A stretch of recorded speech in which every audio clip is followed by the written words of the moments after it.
دوسری چیز ہے ظلم۔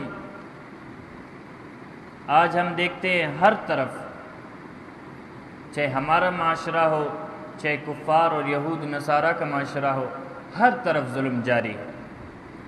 ظلم کے علماء فرماتے ہیں 3 قسمیں ہیں۔ ایک ہے اللہ تعالیٰ کے ساتھ ظلم کرنا، کسی کو شریک کرنا۔ دوسرا ہے انسانوں پر ظلم کرے،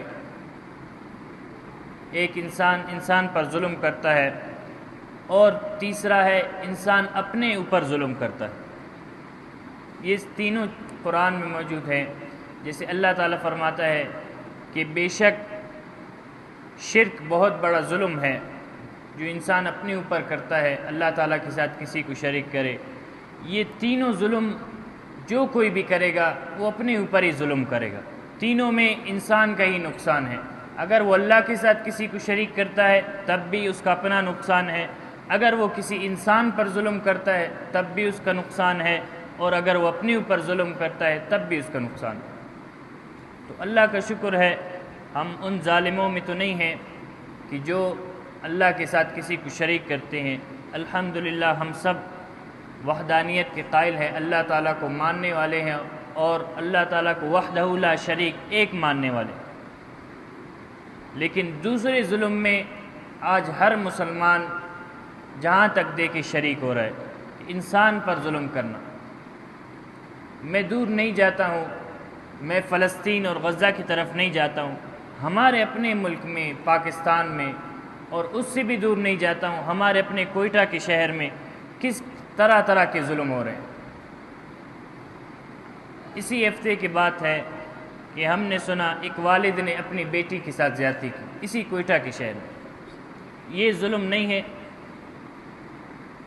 اولاد اپنے والدین کو قتل کر رہا ہے، یہ ظلم نہیں ہے؟ باہر نہ جائیں، باہر کو نہ دیکھیں۔ ہم فلسطین کی اتنی بڑی بڑی باتیں کرتے ہیں کہ مسلمانوں پر ظلم ہو رہا ہے فلسطین اور غزہ میں، لیکن ہمارے اپنے شہر، ہمارے اپنے محلوں میں کیا حال ہے، ہمارے اپنے گھروں میں کیا حال ہے؟ کتنی لڑکیاں، کتنی بچیاں زیادتی کر کے ان کو قتل کیا جا رہا ہے، یہ ظلم نہیں ہے؟ ایک معصوم سی چھوٹی سی بچی، کس طرح کے والد ہیں، کس طرح کے جانور ہیں، کس طرح کے مسلمان ہیں جو اپنے آپ کو مسلمان کہتے ہیں اور اپنی چھوٹی سی بچی کے ساتھ زیادتی زنا کرتے ہیں۔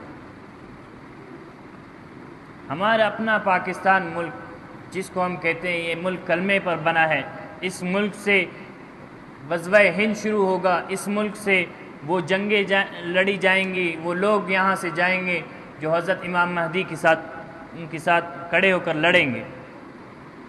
وہ چیزیں تو دور کی بات، آپ دیکھیں ہمارے معاشرے میں کیا ہو رہا ہے۔ ہم کفار کو کہتے ہیں، لیکن آج کفار سے بدتر، کفار سے زیادہ ظلم ہم اپنے ساتھ کر رہے ہیں، اپنوں کے ساتھ کر رہے ہیں۔ والدین کو جائیداد کے لیے قتل کرنا، والدین کو ایک موبائل ویڈیو گیم کے لیے قتل کرنا۔ ہم اپنے آپ کو مسلمان کہتے ہیں، تو ہم اپنے معاشرے پر بھی غور کریں کہ آج ہم سب اس چیز میں شریک ہیں۔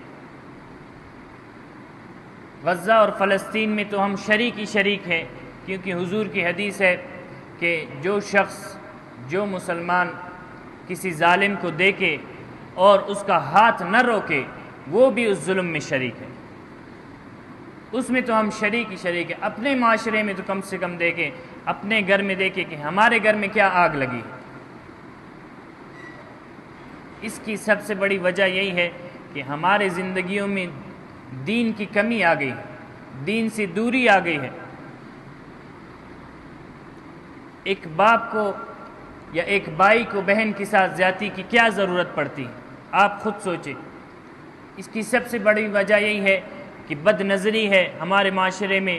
بچوں کے ہاتھ میں ہم نے موبائل دے دیا ہے، اور اس میں جو کچھ بھی آتا ہے، جو کچھ وہ دیکھتے ہیں، جو اس کا ذہن بنتا ہے، اس کی وجہ سے اس کو یہ شرم اور ادب و احترام نہیں ہوتا ہے کہ میری بہن کیا ہے، میری والدہ کیا ہے، میری بیٹی کیا ہے، میری بابی کیا ہے۔ ان عزتوں کا، ان رشتوں کا جو احترام ادب ہے وہ ختم ہو جاتا ہے۔ حالانکہ عورتیں آج کل کے معاشرے میں عورتیں کہتی ہیں کہ میرا جسم میری مرضی، ہمیں حق ہے، ہمیں یہ ہے، ہمیں وہ ہے، لیکن اسلام نے سب سے زیادہ عورت کو عزت دی۔ اسلام نے ماں کا اپنا حق بیان کیا ہے، بہن کا اپنا حق، بیوی کا اپنا حق اور بیٹی کا اپنا حق۔ لیکن آج دین کی دوری کی وجہ سے، اسلام سے دوری کی وجہ سے آج ہم ان رشتوں کو بھول گئے، ہم ان چیزوں کو بھول گئے۔ نہ ماں کا تمیز ہے، نہ بہن کا تمیز ہے، نہ بیوی کا تمیز ہے، نہ بیٹی کا تمیز ہے۔ تو ہم کس حق سے اپنے آپ کو مسلمان کہتے ہیں؟